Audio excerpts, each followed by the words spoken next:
الحمد لله رب العالمين والصلاة والسلام على أشرف المرسلين وعلى آله وأصحابه أجمعين. أما بعد، أيها الإخوة الكرام، نلتقي وإياكم في هذه الليلة المباركة، وليلتنا هذه هي الرابعة من شهر رجب لعام 43 و400 وألف للهجرة، الموافقة للرابعة من شهر فبراير لعام 22 و2000. كعادتنا في ليلة السبت نفتح كتاب الإمام أبي زكريا يحيى بن شرف النووي رحمه الله تعالى المعروف برياض الصالحين. وكنا قد توقفنا في درسنا الأخير على قراءة الحديث الخامس من الباب 11 من هذا الكتاب، وهو الحديث 89 من هذا الكتاب. وننتقل الليلة بإذن الله تعالى إلى الباب الذي يليه، أو عفوا إلى الحديث الذي يليه، وهو السادس من باب المجاهدة، وهو الحديث 100 من هذا الكتاب. Mes chers frères, nous nous réunissons dans cette quatrième nuit du mois de Rajab de l'an 1443, c'est-à-dire le 4 février 2022.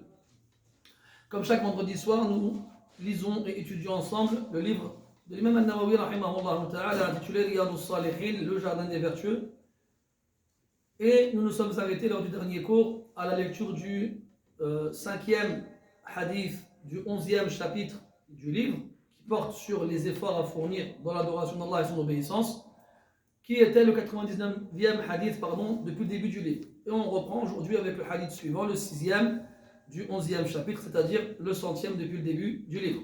قال المصنف رحمه الله تعالى: السادس عن أبي هريرة رضي الله عنه أنه قال رسول الله صلى الله عليه وسلم: المؤمن القوي خير وأحب إلى الله من المؤمن الضعيف، وفي كل خير، احرص على ما ينفعك، واستعن بالله ولا تعجز أو ولا تعجز، وإن أصابك شيء فلا تقل لو أني فعلت كذا كان كذا، ولكن قل قدر الله وما شاء فعل، فإن لو تفتح عمل الشيطان. رواه مسلم. Dans ce hadith-là, le prophète alayhi salatu wassalam dit que le croyant fort est meilleur et préféré à Allah que le croyant faible. والمقصود بالمؤمن هنا القوي هو القوي في عبادة الله تبارك وتعالى، القوي في اجتهاده في العبادة. فالمقصود بالقوة والضعف هنا في ما يخص العبادة، وليس باعتبار قوة الجسد وضعفه فالمقصود بقوة الإيمان، ولذلك علق القوة بالمؤمن ولم يعلقها بالإنسان. فالمؤمن القوي هو الذي إيمانه قوي، وكما تقرر عند أهل السنة والجماعة سلك الله بي وبكم سبيلهم أن الإيمان يزيد بالطاعات وينقص بالمعاصي والزلات. فإذا كان المؤمن كثير الطاعات فبالتالي قوي إيمانه، وإذا كان المؤمن ضعيف الطاعات فبالتالي يضعف إيمانه. فلما يوصف المؤمن بالقوة يراد بقوته قوة إيمانه وليست قوة جسده. فالمؤمن القوي إيمانه القوي يعينه على فعل المأمور وترك المحظور، ولا يحس بمشقة وهو يقوم بالعمل، ولا يحس بحرمان وهو يترك المحرم. فهذا المقصود بقوته. أما المؤمن الضعيف فالمؤمن الذي لا يجد قوة حتى يقوم بالأعمال الصالحة، ولا يجد وازعا يردعه ويزجره عن الابتعاد عن الأعمال السيئة. هذا هو المؤمن الضعيف. ورغم ضعفه قال عليه الصلاة والسلام: وفي كل خير. فما دام الإيمان موجودا في الإنسان ففيه خير، وإن كان وجود إيمانه فيه ضعيفا. فيكون وجود الخير فيه باعتبار ضعف إيمانه، فالخير فيه ضعيف كما أن إيمانه ضعيف، لكن لم يزل للخير فيه محل، خلافا للكافر الذي لا إيمان فيه، إذن بالتالي لا خير فيه وإن كان أقوى الأقوياء. أما الخير الذي قد يتوقع وجوده فيه فهو خير حسي أو خير لا علاقة له بما يحبه الله تبارك وتعالى ويرضاه. فلذلك لا ينبغي أن يشار إلى بعض الناس ممن ليس من أهل الإسلام ويقال هذا خير من المسلمين، هذا غير صحيح، لأن المؤمن الضعيف فيه خير على لسان رسول الله صلى الله عليه وسلم، ولم يرد عن النبي صلى الله عليه وسلم أن قال في أحد من الكفرة أن فيه خيرا. ومثل هذا الكلام قد انتشر على ألسنة العوام لا سيما بأخره، حيث صار الناس يقارنون بين أفعال الكفار وأفعال المسلمين، ولما رأوا أن في أفعال الكفار خيرا باعتبار الأمور الدنيوية غلبوها على الجانب الديني وجعلوا يقولون أن الكافر خير من بعض المسلمين، وهذا باطل بالكلية. فنحن ننظر باعتبار ما يحبه الله تعالى ويرضاه، لا ننظر باعتبار المصالح الدنيوية. Donc au départ du hadith, le prophète dit sallallahu alayhi wa sallam que le croyant fort est meilleur et préféré auprès d'Allah que le croyant faible. Quand on parle ici de force et de faiblesse, on ne parle pas de force physique. On ne parle pas de quelqu'un qui a une force physique qui lui permet d'escalader les montagnes, de sauter au-dessus des ravins, de porter de lourdes charges, ainsi de suite. Ici, on parle de la force de la foi. C'est pour ça que le prophète alayhi salatu wassalam a parlé du croyant, le croyant fort et le croyant faible. Donc qu'est-ce qui rend le croyant fort? C'est ce en quoi il croit, sa foi. Donc lorsque la foi d'un croyant est forte, elle le rend fort et elle le permet de faire le plus d'actions vertueuses et méritoires possibles. Lorsque sa foi elle est forte, alors il va accomplir des actions méritoires et s'éloigner des actions interdites. Chez les gens de la sunna, la foi diminue et augmente.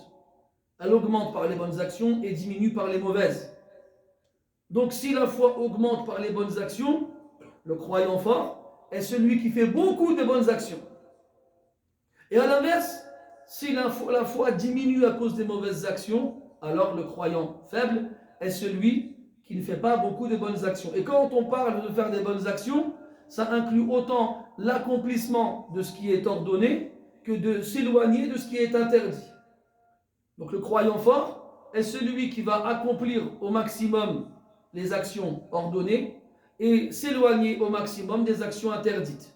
Et lorsqu'on parle d'un croyant faible, c'est celui qui ne va pas faire ce qui lui est ordonné totalement ou ne va pas s'éloigner ou délaisser ce qui est interdit complètement.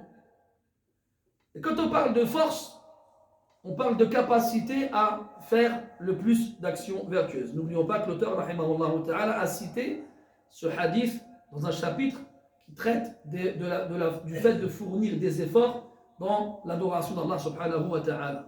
Donc quand quelqu'un il va fournir des efforts dans l'adoration et l'obéissance, alors on pourra juger qu'il est fort dans sa foi. Le fait qu'il fasse plus que les autres est un signe de la force de sa foi.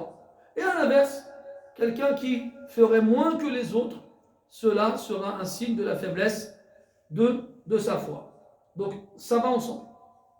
La force de la foi pousse à faire beaucoup de bonnes actions, et faire beaucoup de bonnes actions fait augmenter la foi. C'est indissociable, c'est ensemble, ça ne se sépare pas l'un de l'autre. Et à l'inverse, avoir la foi faible ne nous permet pas de faire des bonnes actions, et délaisser les bonnes actions diminue la foi. Ça va ensemble. Donc on comprend ici que le croyant fort, c'est celui qui fait beaucoup d'efforts dans l'adoration. Même s'il est faible aux yeux des gens.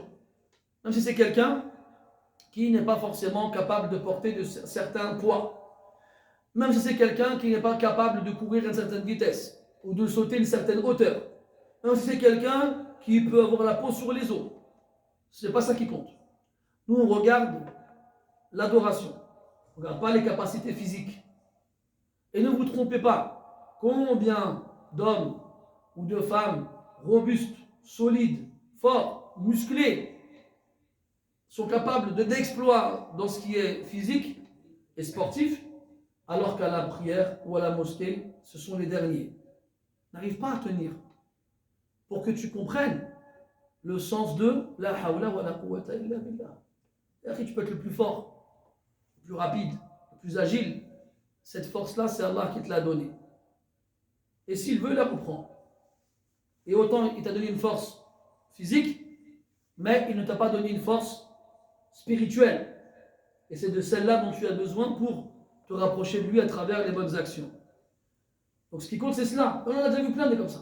Des frères, masha'Allah, ils s'entraînent, ils font des pompes tous les jours, des abdos tous les jours, ils courent, ils ont des machines chez eux. Il n'y a pas un jour qui passe sans qu'ils n'aient leur entraînement pratique. Pourtant, quand c'est Tarawih ou bien Tahajjud, ils ne sont pas là. Ils sont soit assis sur une chaise, alors qu'ils ne sont pas malades, ils n'ont pas des problèmes de santé, ils ne sont pas âgés, ils sont jeunes, ils ont la trentaine, ils sont, masha'Allah, ils ont toute leur capacité physique. Et par contre, il va mettre un tabouret derrière lui avant de commencer la prière. Pourquoi? Tu as mal au genou, tu as mal aux chevilles, tu as mal quelque part. Il dit non, mais j'arrive pas. Comment quelqu'un arrive à courir 10 km sans s'arrêter, mais il n'arrive pas à rester debout un quart d'heure sans s'asseoir? C'est agile, madame. C'est pour que tu comprennes que ce n'est pas tes capacités qui te permettent d'y arriver. C'est Allah Ta'ala qui choisit qui y arrive ou non. Donc, le croyant fort, c'est celui qui est fort dans l'adoration d'Allah subhanahu wa ta'ala. C'est celui qui a la foi forte. Et le croyant faible, c'est celui qui a la foi faible. Et comment est-ce qu'on sait qui a la foi forte de celui qui a la foi faible? Les efforts fournis dans l'adoration. Et donc on comprend deux choses. C'est que la foi, elle augmente avec les bonnes actions et diminue avec les mauvaises. Et que les actions font partie de la foi. L'iman, qawlun wa amal. La foi, c'est deux choses indissociables. C'est une parole. Ana, amantu billah. Je crois en Allah, c'est une parole. Et c'est aussi des actes. La yanfaku ahaduhuma anil akhar. L'un ne se sépare pas de l'autre. Ils sont indissociables. خلافا لمن قال أن العمل شرط كمال وليس شرط صحة. Contrairement à ceux qui prétendent que les actions sont une condition de perfection dans la foi et pas une condition de validité. نحن لا نقول بهذا بل نقول أن الذي خلا من العمل لا إيمان له. Nous ne disons pas cela, nous disons que celui qui n'a aucune action n'aura pas de foi. لا يستطيع لا يمكن أن يدعي الإيمان من لا عمل له. Il n'est pas possible que quelqu'un prétende la foi s'il n'a aucune action. Aucune. ونحن نعيش زمنا مثل هذا الكلام انتشر حتى صار اعتقادا عند أكثر الناس.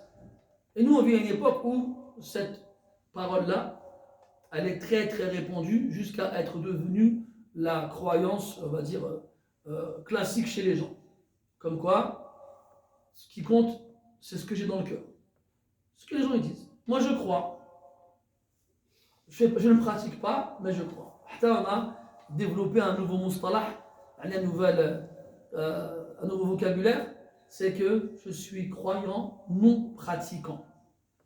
هذا لم يوجد له أصل قبل هذه السنين المتأخرة. Ça, vous ne trouvez pas croyant non pratiquant. لأن المسلم في الأصل هو الذي يعمل. المسلم في الأصل هو الذي يعمل، والإسلام هو المرتبة الأولى قبل أن تنتقل إلى الثانية وهي الإيمان. En sachant que la base, la première étape, c'est l'islam. Qu'est-ce que l'islam? C'est se soumettre. D'accord? Les Bédouins se sont convertis à l'islam et ils ont commencé à demander plus que ce qu'ils ne méritaient, alors qu'ils venaient à peine de se convertir. Allah il a dit subhanahu wa ta'ala قالت الأعراب آمنا قل لم تؤمنوا يعني لم تبلغوا درجة كمال الإيمان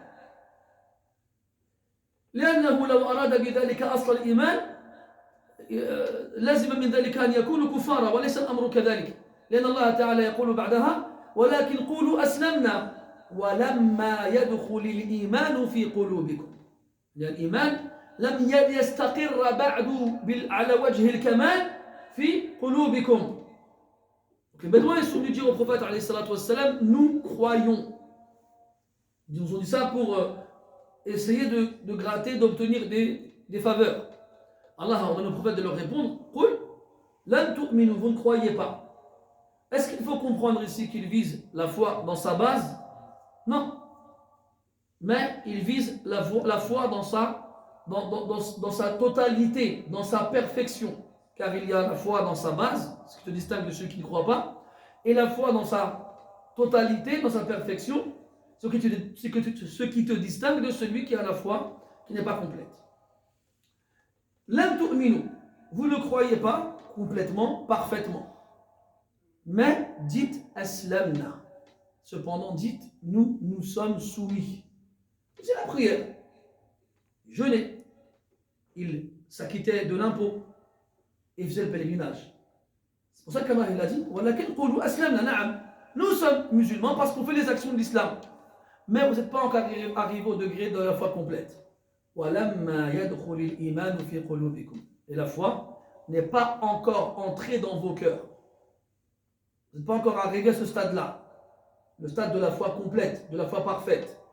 Donc c'est un stade qu'on atteint après avoir maîtrisé le premier. Donc si le premier stade qui est l'islam consiste à appliquer, comment est-ce que tu peux être musulman non pratiquant? D'accord? Puis on arrive, nous, c'est ça, quelques générations de musulmans qui sont venus dans des pays comme la France où ils ont entendu chez les catholiques des gens dire on n'est pas pratiquant. Voilà qu'en aslan ils n'ont pas de pratique. À la base il n'y a pas de pratique. Chez les catholiques, ils ont séparé les gens en deux catégories. Donc il y a les moines, les pratiquants, ils les ont mis dans des monastères. Ils ont mis dans des monastères.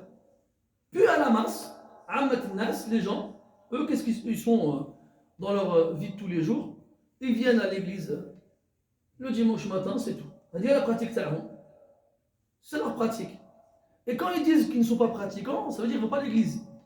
Déjà, ils ne sont pas de pratique. Et quand ils ne vont pas à l'église, ils disent qu'ils ne sont pas pratiquants.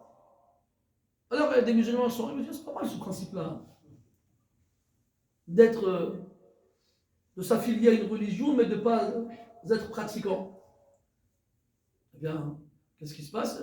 On a trouvé des musulmans qui ne faisaient rien. Ils ne prient pas, ils ne jeûnent pas, ils ne font rien du tout. Mais il te dit, je crois, mais je ne pratique pas. Non, tu ne crois pas. Si pratiquer peu fait de toi un croyant faible, ne pas pratiquer t'exclut de ce degré-là. T'exclut de ce degré-là. Le croyant faible, c'est celui qui a peu d'action, qui a peu d'efforts dans les adorations. Et pourtant, le prophète dit sallallahu alayhi wa sallam après, wa fi kulli khayr. Mais dans les deux, le croyant fort comme le croyant faible, il y a du bien. Il y a du bien. C'est quoi ce bien-là? C'est la base de cette foi qu'il y a en lui.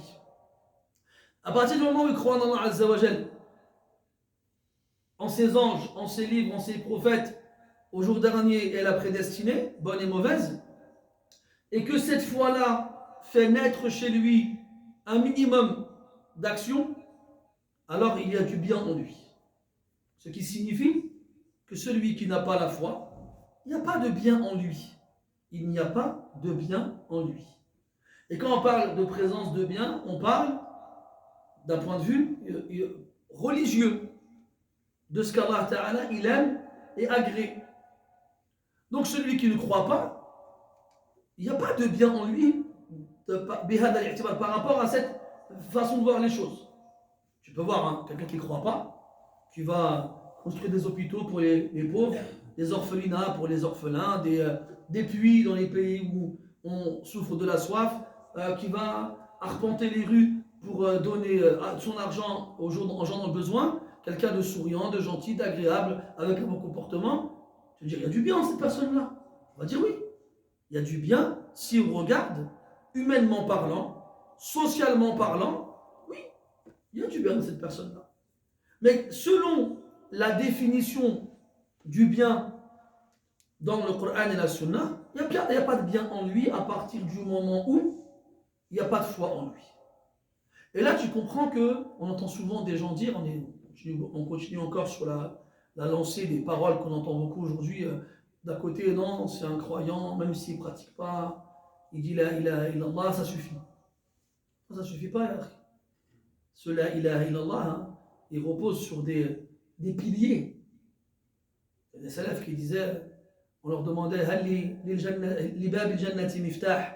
est-ce que la porte du paradis a une clé? La réponse oui. C'est quoi la clé de la porte du paradis? La ilaha illallah. Alors il a répondu, c'est la ilaha illallah la clé qui ouvre la porte du paradis. Après il leur a dit ma min miftahin illa wa lahu asnan. Fa in ji'ta bi miftahin lahu asnan futiha lak. Wa in ji'ta bi miftahin laysa lahu asnan lam yuftah lak. Mais il est important de préciser que toutes les clés ont des dents. Si tu viens avec une clé qui a des dents, elle rentre dans la serrure, les dents correspondent, alors on t'ouvrira la porte. Si par contre tu viens avec une clé qui n'a pas de dents, une clé édentée, alors on ne t'ouvrira pas la porte. On ne t'ouvrira pas la porte. Et dans le Coran, Allah Ta'ala il parle de cette parole-là en la comparant à un arbre qui a des racines profondes et des branches qui s'élèvent haut dans le ciel. Allah dit subhanahu wa ta'ala Alam tara kayfa daraba Allahu mathalan kalimatan tayyibatan ka shajaratin tayyibah asluha thabit wa far'uha fis sama' tu'ti ukulaha kulla hinin bi idhni rabbiha wa yadribu Allahu al-amthala lin-nasi la'allahum yatafakkarun. Allah a donné un exemple d'une parole, d'une bonne parole. C'est la ilaha illallah selon les exégètes du Coran. Cet exemple, c'est un arbre. Un arbre, un bon arbre. Asluha thabit. Ses racines, elles sont fermes. Tu peux secouer le tronc, les racines elles restent accrochées profondément dans le sol. Wa far'uha, et ses branches, fis sama, s'élèvent dans le ciel. Tu'ti ukulaha, elle donne ses fruits, kulla hinin bi idhni rabbiha, à chaque instant. Donc cette parole-là, elle repose sur des racines solides et elle donne des branches qui s'élèvent haut dans le ciel. C'est ça la ilaha illallah.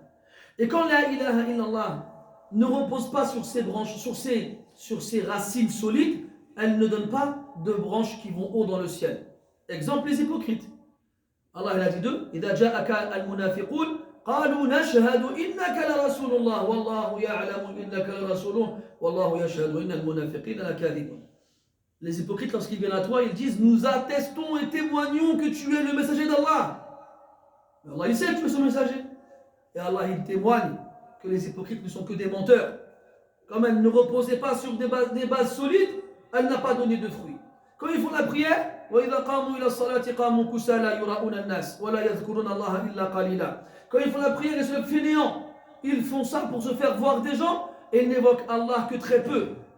Quand ils donnent l'aumône, وَمَا يُنْفِقُونَ إِلَّا وَهُمْ كَارِهُونَ. Quand ils donnent l'aumône, ils le font avec répugnance, contre leur gré. Donc Allah n'accepte pas leurs aumônes. وَمَا مَنَعَهُمْ أَن تُقْبَلَ مِنْهُمْ نَفَقَاتُهُم. Et qu'est-ce qui a empêché qu'on accepte de leur part leurs aumônes? إِلَّا أَنَّهُمْ كَفَرُوا بِاللَّهِ وَبِرَسُولِهِ وَلَا يَأْتُونَ الصَّلَاةَ الْآيَةَ التي ذكرناها قبل قليل. Allah n'accepte pas leurs aumônes parce qu'ils les donnent avec répugnance et contre leur gré. Et même quand ils construisent des mosquées, Allah n'accepte pas leurs mosquées. T'imagines toi? Il dit sallallahu alayhi wa sallam, bana lillahi masjidan, bana Allahu lahu baytan fil jannah. Quiconque construit pour Allah une mosquée, Allah il lui construit une maison au paradis. Les hypocrites ils ont construit une mosquée. Allah il a interdit au prophète de s'y rendre et de s'y tenir debout et d'y prier.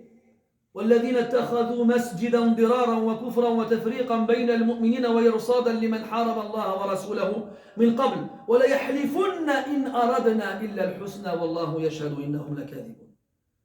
Ils ont construit une mosquée pour séparer les croyants, pour faire naître parmi eux l'animosité et pour servir de point de repère à leurs ennemis.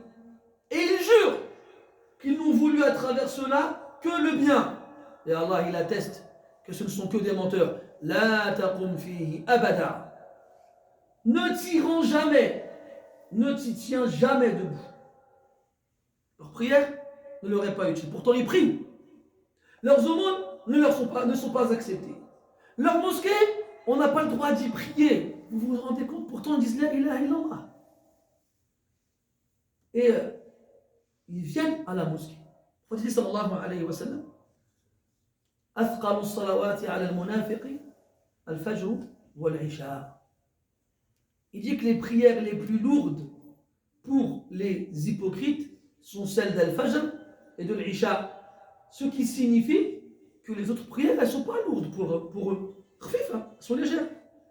Pourquoi? Parce que comme leur but, c'est que les gens les voient prier, à Dhuhr, al-Asr et al-Maghrib, quand il y a encore de la lumière dehors, à l'époque il n'y avait pas d'électricité dans les maisons, eh bien, ils se faisaient voir. Leur objectif était atteint. Mais Subh et l'Isha, il fait noir, il fait nuit, il n'y a pas de lumière. Alors personne ne les voit. Résultat, c'est dur pour eux de venir à la mosquée alors que personne ne les voit. Donc ils disent la ilaha illallah Muhammad Rasulullah. Ils font la prière. Ils donnent leur argent. Ils construisent des mosquées. Ils vont à la mosquée. Et pourtant, Allah n'accepte rien de tout cela. Rien. Qu'est-ce qu'on doit dire alors de Tawa'na, les nôtres à nous, qui disent la ilaha illallah mais ils font rien? Ils font rien. L'hypocrite il prie, eux ils prient pas. L'hypocrite donne son argent, ils ne donnent pas leur argent. L'hypocrite il construit des mosquées, et ils ne construisent pas de mosquées. L'hypocrite il vient à la mosquée, eux ils y viennent pas. Sauf quand ils meurent dans des boîtes, compris sur eux. Et après, eux c'est des croyants. Et les hypocrites ce n'est pas. Ajiban. Allah dit, Inna al-munafiqina humu al-fasiqun. Inna al-munafiqina fi darki al-asfali min al-nar. Ajiban. Donc Allah Ta'ala parle des hypocrites en disant qu'ils sont au plus bas degré de l'enfer et qu'ils sont des pervers avec tout ce qu'ils font. Et encore, je vous dis même pas parce qu'ils partent aussi avec le prophète faire la guerre. Ils vont combattre avec le prophète. Donc nous on parle de gens qui se disent musulmans et qui font rien. Là, ce n'est pas possible. Et ces hadiths-là ne sont que quelques arguments dans toute l'argumentation qui prouvent que cela est faux. Donc on revient à celui qui ne croit pas. Quelqu'un ne croit pas. Moi je crois pas. Mais moi, je dis à la personne, je suis gentil, je dis merci, bonjour, je rends service, je donne un coup de main, je suis bien avec les gens. Des fois, tu as des musulmans qui les observent comme ça de loin. Ils disent, lui là, voilà, il est mieux que beaucoup d'entre nous. Ils disent, lui, il est mieux que beaucoup de musulmans. On va lui dire non. Il n'est pas mieux que beaucoup de musulmans. Il n'a pas la foi. Allah, il ne l'aime pas. Le croyant, Allah, il aime.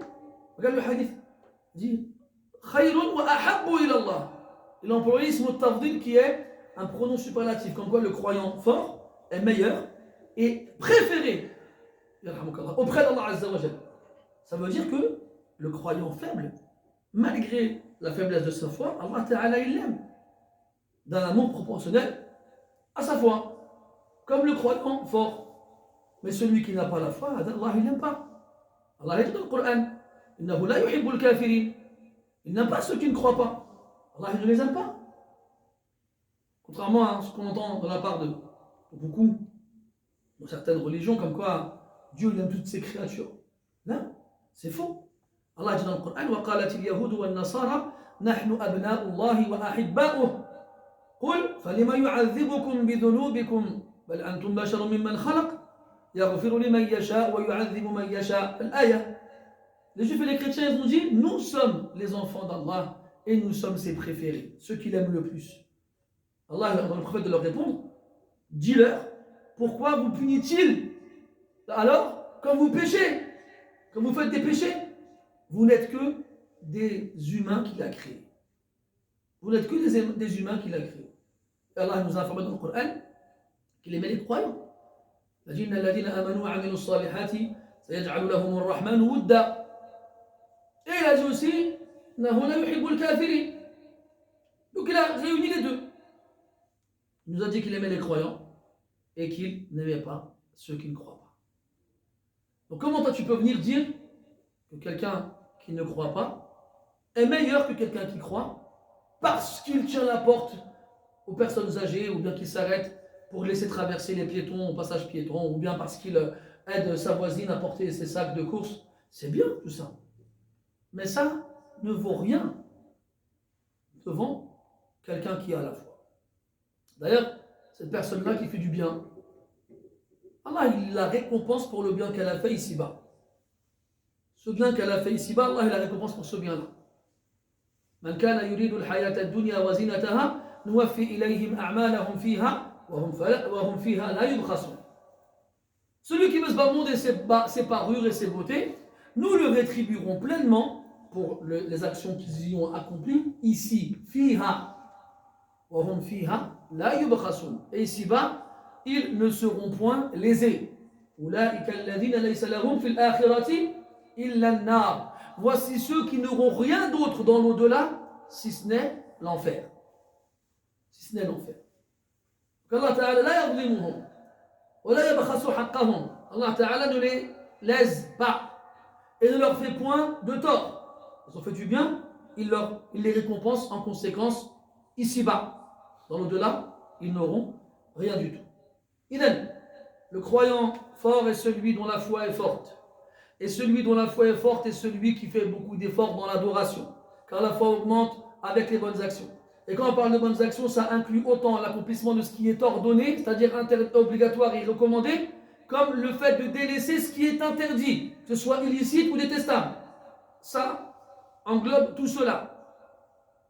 Et à l'inverse, le croyant faible est celui qui a la foi faible. Et celui qui a la foi faible, c'est celui qui a des négligences dans les obligations ou qui accomplit des actes interdits. Mais il lui reste malgré tout un fond, même s'il est faible, qui permet de conserver le statut de croyant. Donc dans les deux, il y a du bien. Et jamais quelqu'un qui ne croit pas, quelqu'un qui n'a pas la foi, sera meilleur que quelqu'un qui a la foi. Jamais. Allah dit dans le Coran, وَلَنْ يَجْعَلَ اللَّهُ لِلْكَافِرِينَ عَلَى الْمُؤْمِنِينَ سَبِيلًا. Jamais Allah Ta'ala donnera une supériorité aux mécréants sur les croyants. Jamais. Et quand on parle ici de jamais, c'est une négation absolue. Dans quoi? Dans justement ce qu'Allah il aime et il agrée. Mais le reste, ce qui est dunyaoui, de ce qui est mondain, regarde dans le hadith de Omar ibn Khattab radiyallahu anhu, quand il est rentré chez le prophète sallallahu alayhi wa sallam, il est en train de dormir sur une paillasse. Puis il a vu que la paillasse elle avait laissé des traces sur son dos. Il s'est mis à pleurer. Pourquoi tu pleures? Il a dit j'ai pensé à Kisra et Qaysar, à César et à Khosroès, l'empereur byzantin et l'empereur perse. Ya'bathuna bid-dunya. Ils vivent dans l'opulence et le luxe. Ce sont des palais avec des lits en soie et avec des divans et des canapés et des baldaquins et ce que tu veux. Et toi, khayratullahi min khalqihi, l'élite de la création, tu dors sur une paillasse. Ud'ullah an yaftaha alayka wa ala ummatik. Et te demande à Allah d'invoquer qui t'ouvre la porte de ce bas monde ainsi qu'à ta communauté. Mais nous, on n'a pas été créés pour dunya. On a été créés pour l'au-delà.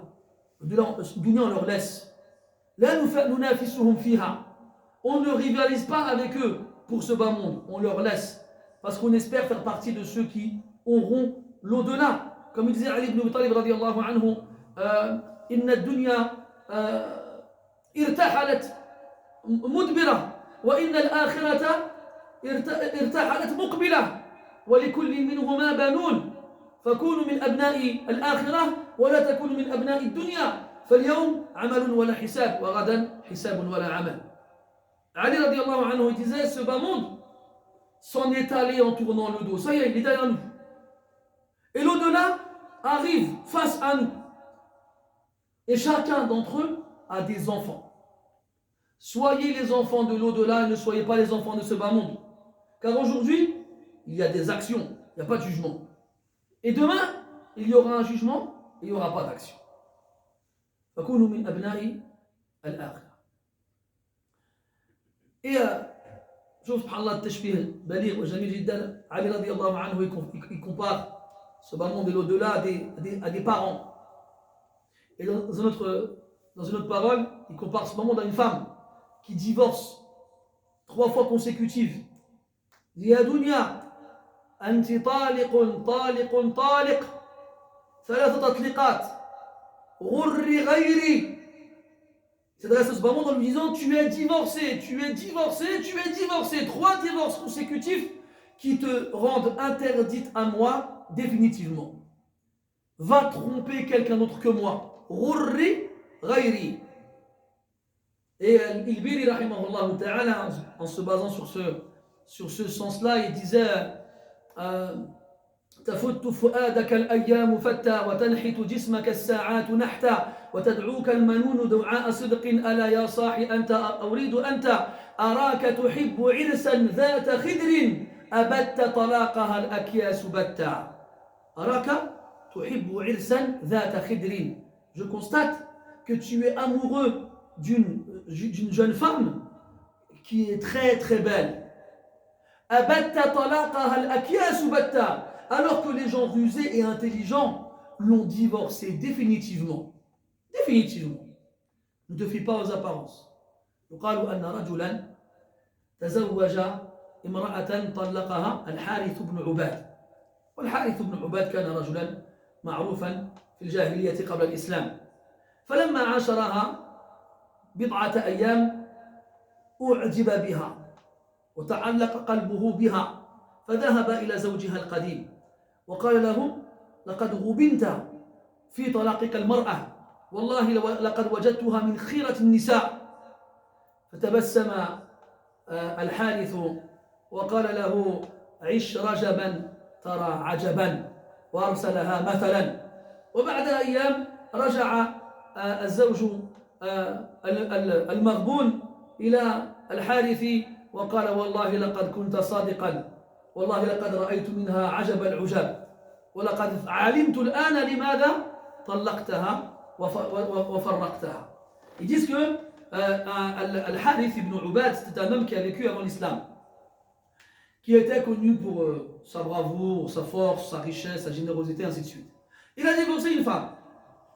Puis un homme a épousé cette femme, donc après qu'elle ait été divorcée de son premier mari, et quelques jours après seulement, il va voir son ancien mari, lui dit mais t'as fait la plus grosse des bêtises.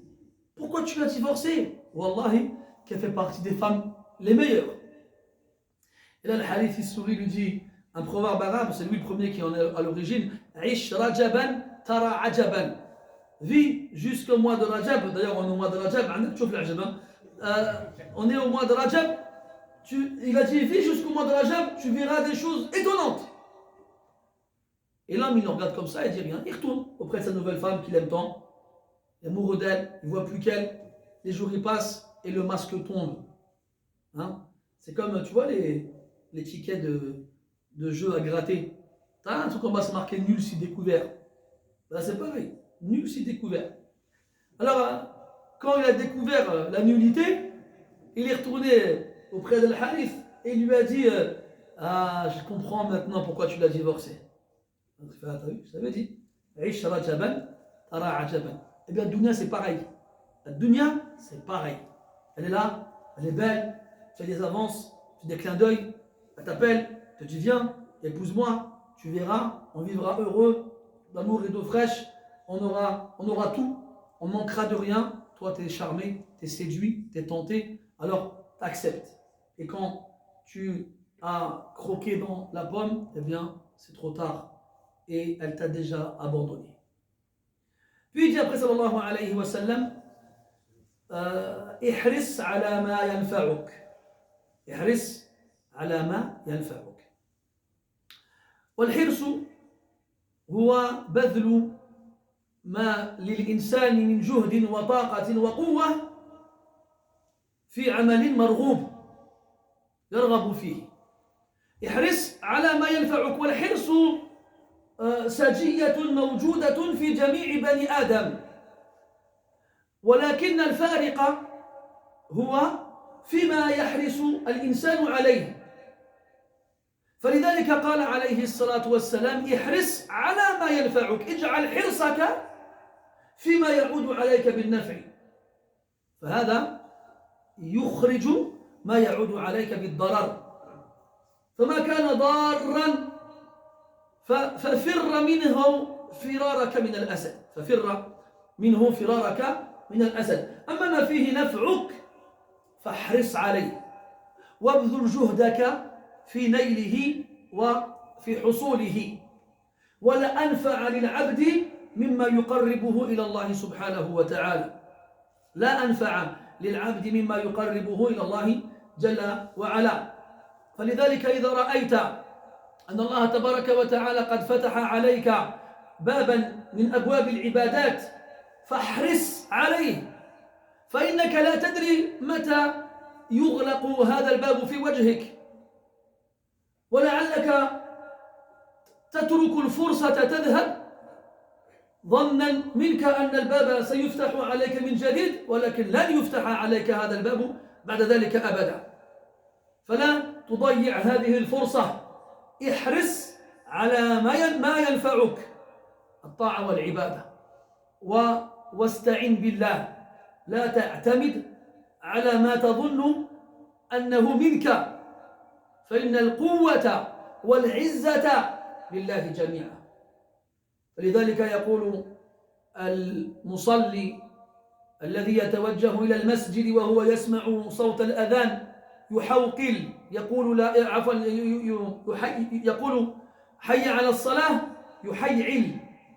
يحيعل، فلا تقول مثل ما يقول في هذا الموطن، ولكن قل لا حول ولا قوة إلا بالله، لأن إجابتك له ليست من عندك، وإنما هي من عند الله تبارك وتعالى.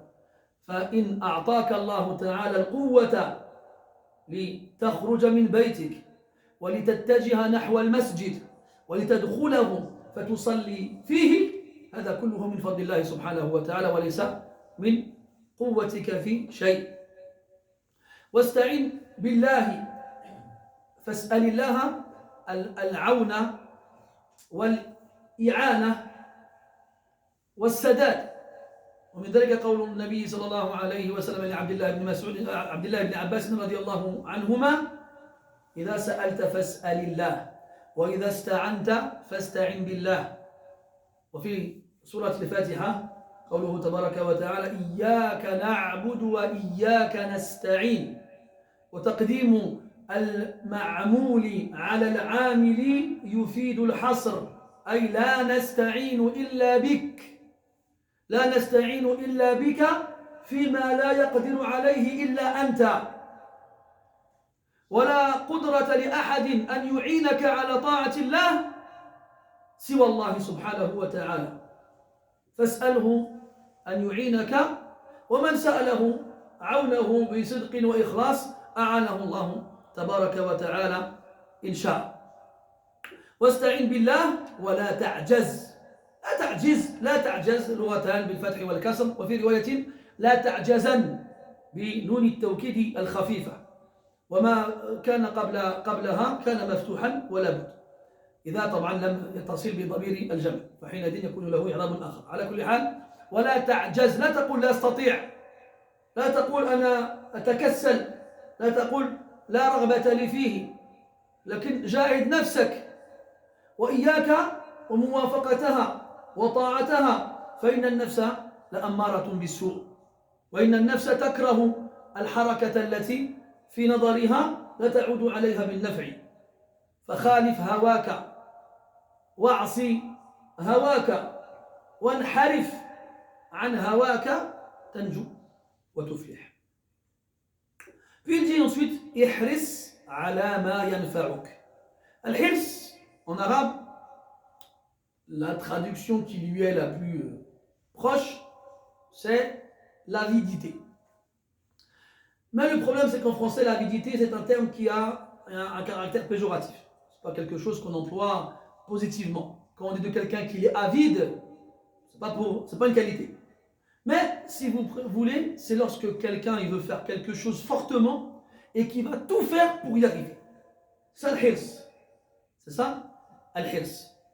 C'est de fournir tous les efforts possibles, toute la force qu'on a, de donner toute son énergie dans une chose que l'on veut à part-dessus tout.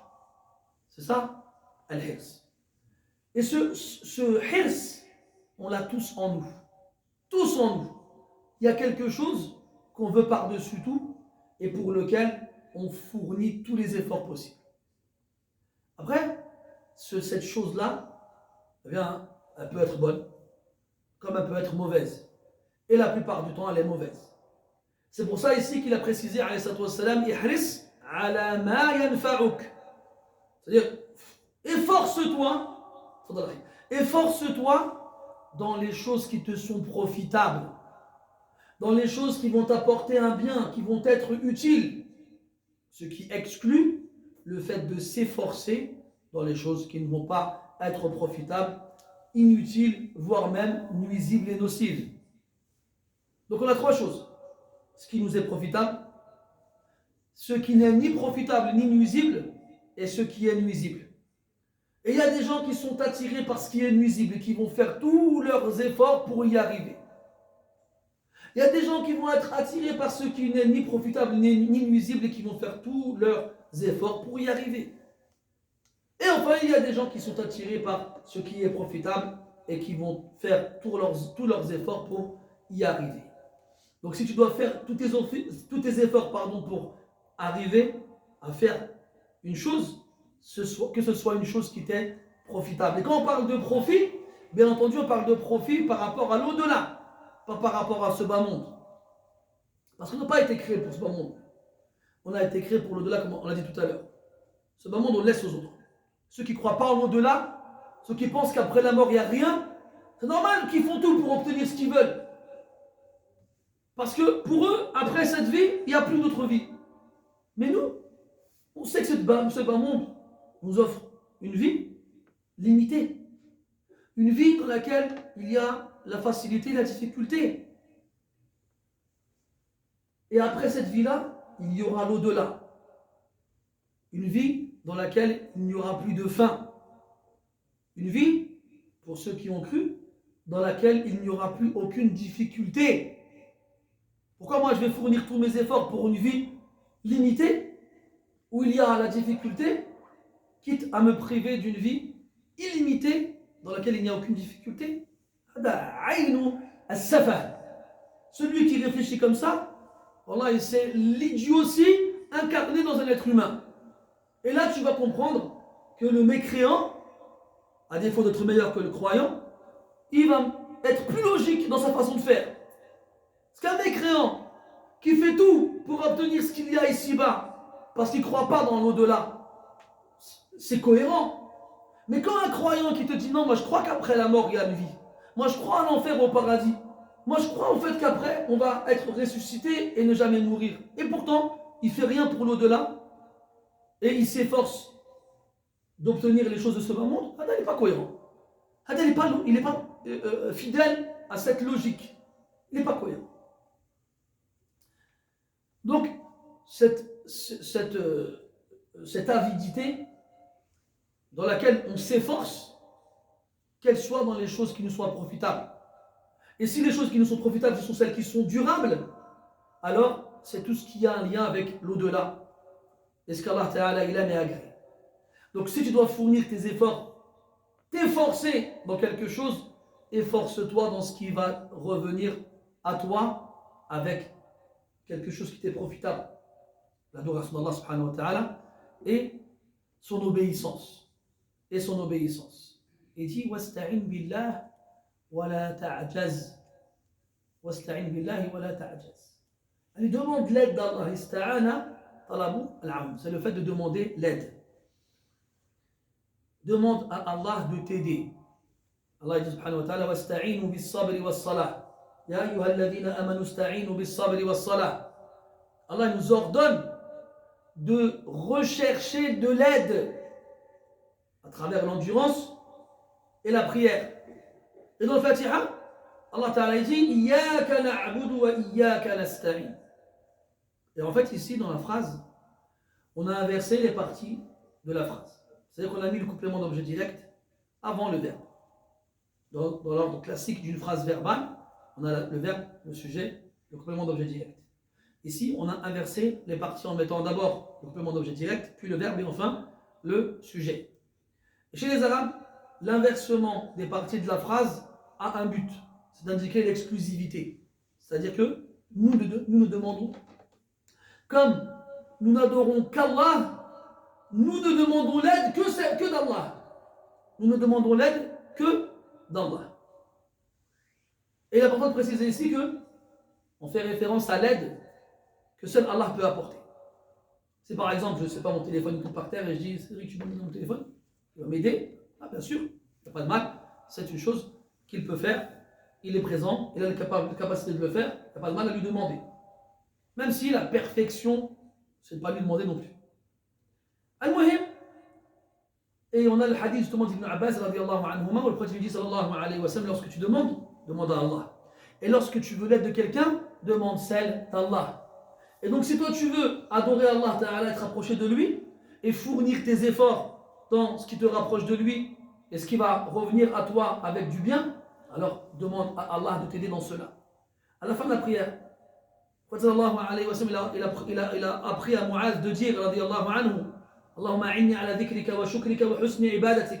Oh Allah, aide-moi à t'évoquer, ala dhikrika, et à te remercier, wa shukrika wa husni ibadatik, et t'adorer de la meilleure façon. Aide-moi, aide-moi.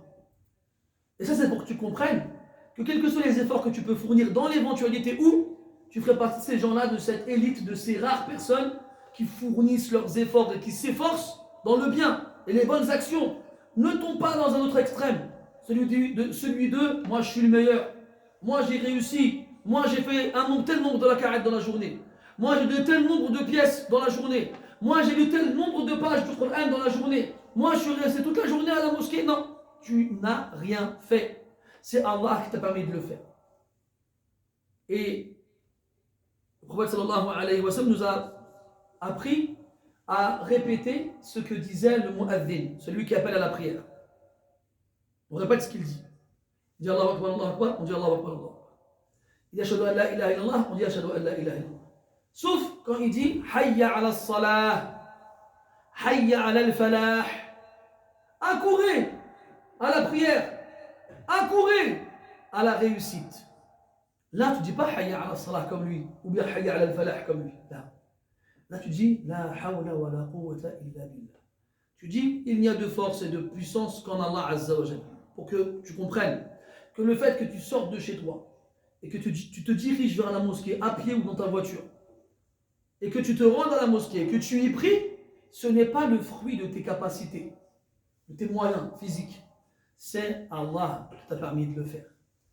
C'est pour ça que les gens au paradis, quand ils y entreront, la première chose qu'ils diront, c'est Alhamdulillahi alladhi hadana li hada wa ma kunna linahtadiya lawla an hadana Allah.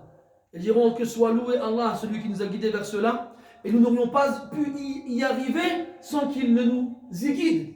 Et Abdullah ibn Rawaha radiallahu anhu disait Ama wallahi lawla Allah lama ihtadayna wa la saddaqna wa la tasaddaqna wa la sallayna. Par Allah, sans Allah, nous n'aurions pas été guidés. Ni on aurait prié, ni on aurait fait l'aumône. Donc tout ce qu'on fait, c'est Allah qui nous permet de le faire. وَمَا بِكُم مِّن نِّعْمَةٍ فَمِنَ اللَّهِ وَمَا مِن نِّعْمَةٍ إلا وأكبرها نعمة الإيمان. Il n'y a pas un bienfait plus grand que le bienfait de la foi. Et le bienfait de te permettre de l'adorer. De l'adorer. إذن واستعين بالله, pour que tu te rappelles que tu es faible. Il y a des gens qui venaient voir Al-Hassan al-Basri rahimahullah ta'ala, il disait يعد أحدنا وضوءه بقرب سريره ينوي أن يصحو قبل آخر الليل ليقوم فيه لكن لا يستطيع. قالوا لا نستطيع قيام الليل مع أن أحدنا يعد وضوءه بقرب سريره حتى يكون قريبا منه فيتوضأ بعد استيقاظه ويقوم ويصلي لكن لا يستطيعون ذلك. فقال رحمه الله تعالى كبلتكم خطاياكم ذنوبكم التي حالت بينكم وبين تحقيق المراد. وفي رواية أخرى قال إن قيام الليل شرف وهذا الشرف لا يستحقه العاصي. Il y a des hommes qui venaient voir Al-Hassan al-Basri ou Al-Fudayl ibn Iyad et d'autres rahmatullahi alayhima. Il leur disait, la nuit on va se coucher, on prépare l'eau des ablutions à proximité de là où on dort. Pas comme toi et moi dans une salle de bain, robinet, c'est facile, eau chaude, t'attends 30 secondes, même pas, l'eau elle est brûlante. Eux c'était pas comme ça. Il n'y a pas d'eau chaude ou là d'eau froide ou là de robinet ou là de tuyau. Ouais, l'eau le bire, ça. Le puits. Toi quand tu te lèves la nuit et que tu dois faire juste, aller quoi 10 mètres entre ton lit et la salle de bain, tu dis, oh la flemme. Vas-y, khir, Inch'Allah. Après, tu prends ton réveil comme ça, tu rajoutes 1h30 et tu y retournes. Je vous rassure, on est tous dans le même bateau. Et donc, à l'époque, pour s'encourager à se lever la nuit, pas pour faire le jeûne, ça c'est hadi ça. Pour se lever avant la fin de la nuit pour prier la prière nocturne. Il disait, l'un d'entre nous, il prépare l'eau de ses ablutions à proximité de là où il dort. Comme ça, dès qu'il se réveille, il y a de l'eau là, hop, il fait les ablutions avec. Et pourtant, on n'arrive pas à prier la nuit. On n'arrive pas. C'est dur. Attention, c'est des gens, il ne faut pas des after jusqu'à 3h du matin. Avec du café, des canettes, des cacahuètes, des chips. Ça va, c'est devenu bien ça. Maintenant, tu fais une raclette, Allah est balèque, ça mange du fromage et de la charcuterie jusqu'à plus de place. Alors, les pommes de terre, non, c'est bon, c'est juste la première fournée, après on arrête.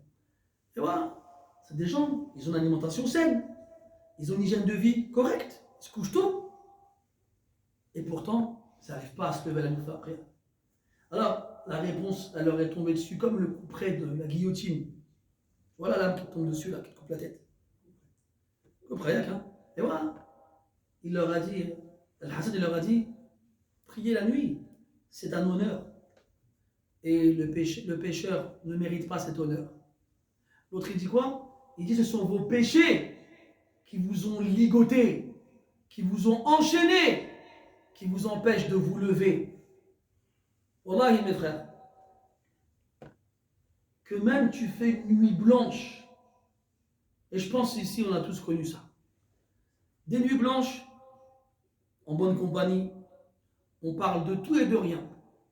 La famille, les enfants, le travail, tout et n'importe quoi. Et je te jure que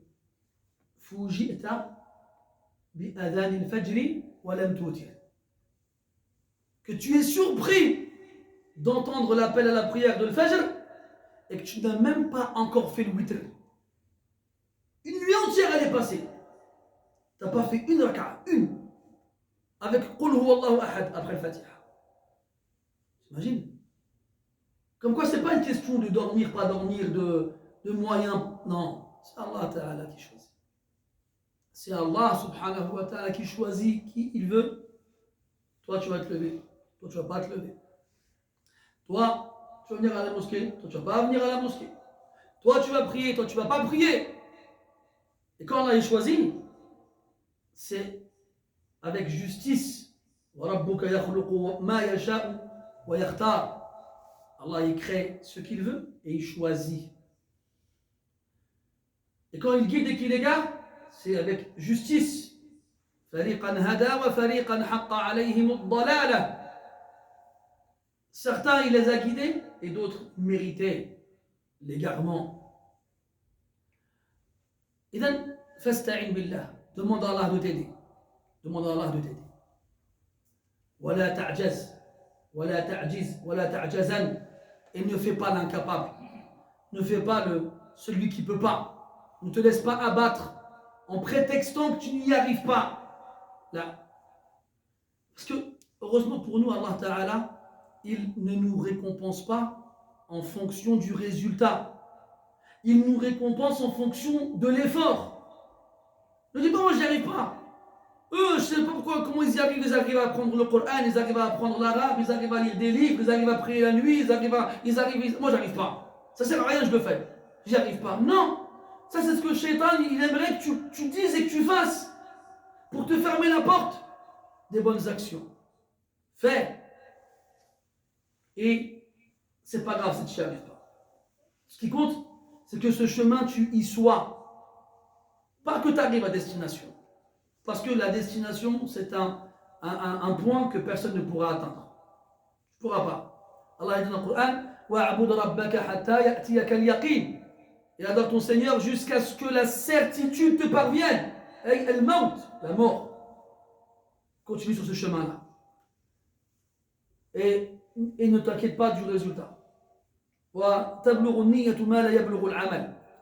C'est-à-dire que tu vas atteindre avec ton intention ce que tu n'arriverais pas forcément à atteindre avec tes actions. وإنما الأعمال بالنيات ومن هم بحسنة فعملها فلم يعملها كتب الله له حسنة كاملة ومن هم بحسنة فعملها كتب الله له 10 حسنات إلى 700 ضعف إلى أضعاف كثيرة. Les actes ne valent que par les intentions. Et celui qui veut faire une bonne action mais qui ne l'accomplit pas, Allah lui écrit quand même une bonne action. Et celui qui veut faire une bonne action et qui l'accomplit, comment tu l'accomplir ici? C'est l'affaire. Même si le résultat n'est pas forcément bon. Eh bien, et même si tu vas faire les efforts pour, mais ne pas réussir. Comme quelqu'un maintenant qui va faire les courses pour un pèlerinage, il va arriver à l'aéroport, le jour du départ, et on lui dit quoi? Les vols sont annulés jusqu'à nouvel ordre. Il n'est pas parti. Il rentre chez lui. On le rembourse. On lui rend son passeport.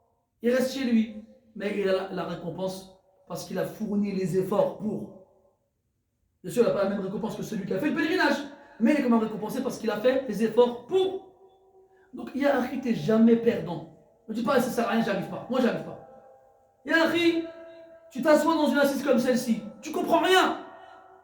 Pourtant, vous parlez en arabe, en français, on est déjà, et non plus, on parle en speak English ou la hablas espagnol ou la madriche. Tu comprends rien. Ou la guerre, ça t'intéresse pas ce qu'il raconte le monsieur avec ses vêtements de prisonnier là. T'es juste là. Et bien, le simple fait d'assister à cette assise, d'y participer physiquement, te fait obtenir, ya akhi, le pardon d'Allah subhanahu wa ta'ala. Ce sont ceux qui s'assoient dans ce genre d'assises, parmi lesquels celui qui s'assoit avec eux ne pourra pas être malheureux. Quand on est assis dans ce genre d'assises, Allah il envoie des anges qui sont à la recherche de ces assises-là. Quand ils les trouvent, ils s'assoient avec. Ils sont là avec vous. Ils vous recouvrent de leurs ailes. Et en même temps, la miséricorde et la sakina descendent sur eux. Puis, quand l'assise elle est finie, les anges ils remontent auprès d'Allah et lui disent il y avait un tel, il y avait un tel, il y avait un tel. Après Allah il leur répond je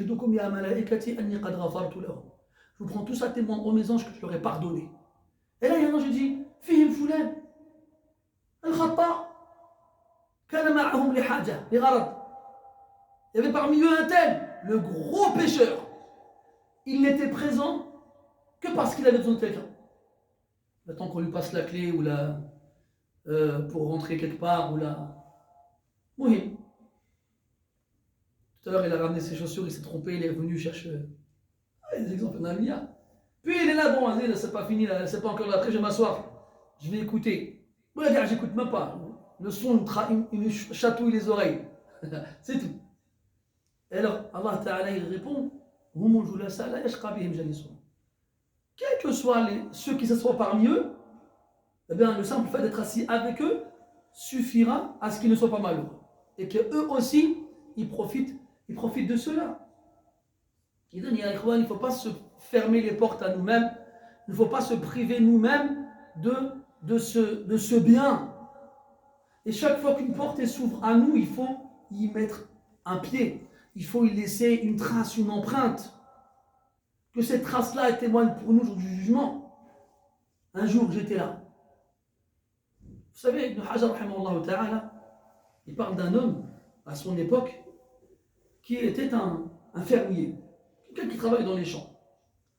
Il avait un voisin qui était un grand muhaddith, un grand savant dans le hadith, qui faisait partie des savants qui avaient une chaîne de transmission parmi les plus courtes entre lui et l'imam al-Bukhari dans son sahih.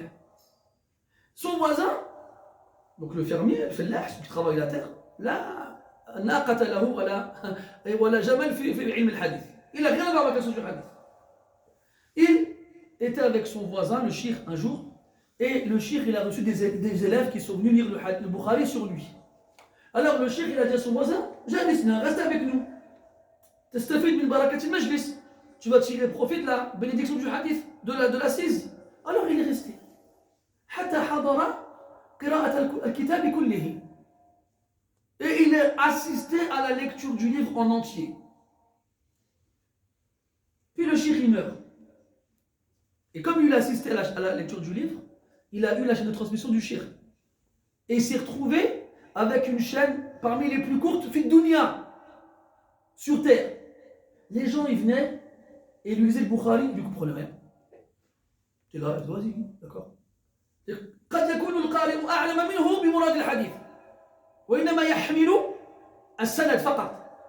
C'est-à-dire qu'il était probable que le lecteur qui lui lisait le hadith de Bukhari le comprenne mieux et ait plus de science dans ce hadith-là que lui-même. Lui, c'est un fellah. Lui, c'est un fermier, il ne connaît pas la science du hadith. Voilà que les gens, ils se déplaçaient des kilomètres pour venir chez lui, pour lire le Bukhari à lui, comme ça ils repartent avec sa chaîne de transmission. T'imagines toi?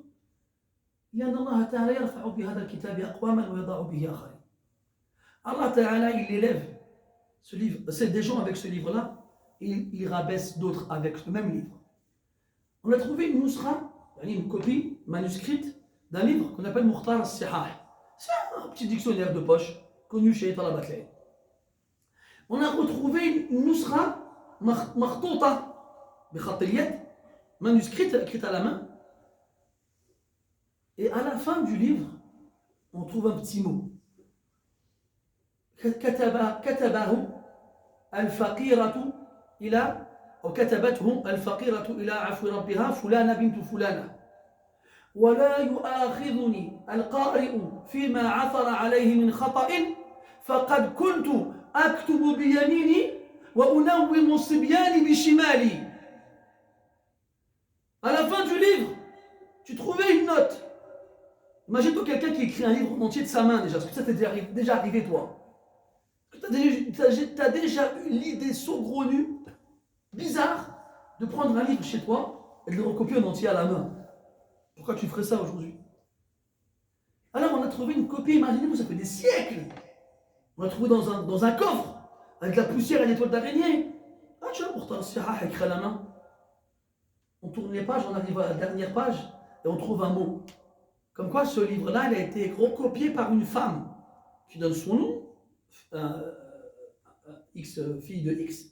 Puis, elle dit que le lecteur ne me reproche pas les quelques fautes sur lesquelles il est tombé dans le livre, parce que quand j'écrivais le livre de ma main droite, je faisais dormir mes enfants avec ma main gauche. C'est-à-dire elle avait un berceau qu'elle faisait basculer pour faire dormir les enfants avec sa main gauche pendant qu'elle écrivait avec la main droite. Et voilà, une femme. Ce qui compte, Yahri, c'est que quand tu fais les actions, tu les fais avec un cœur sincère, une intention pure. Il te dit pas, moi ça sert à rien, les gens ils sont là, ils lisent des hadiths, ils sont là en train d'apprendre le Coran, ils parlent en arabe, moi je suis à l'ouest, je connais pas ces trucs-là, c'est pas la peine, c'est pas pour moi ça. Non mon frère, détrompe-toi, détrompe-toi. Ça c'est le shaitan qui veut, quand il n'arrive pas à te faire du mal, alors il t'empêche de faire du bien. Et yukhadhiluka fi nafsik, c'est-à-dire il te fait croire que tu es capable de rien. Toi t'es nul, arrête, tu vas faire quoi? Laisse tomber, c'est pas pour toi. Pourquoi tu vas t'asseoir, tu vas écouter un hadith, toi? Tu vas comprendre quoi un hadith? T'es nul en français, t'es nul en arabe, t'es nul. Va jouer au foot. Vas-y, d'accord, tu vas jouer au foot. Non, mon frère. Reste. Si t'arrives à retenir un mot, c'est bien. Et même si tu retiens rien, c'est pas grave. C'est pas grave. Reste. C'est avec eux qu'il faut rester. واصبر نفسك مع الذين يدعون ربهم بالغداة والعشي يريدون وجهه.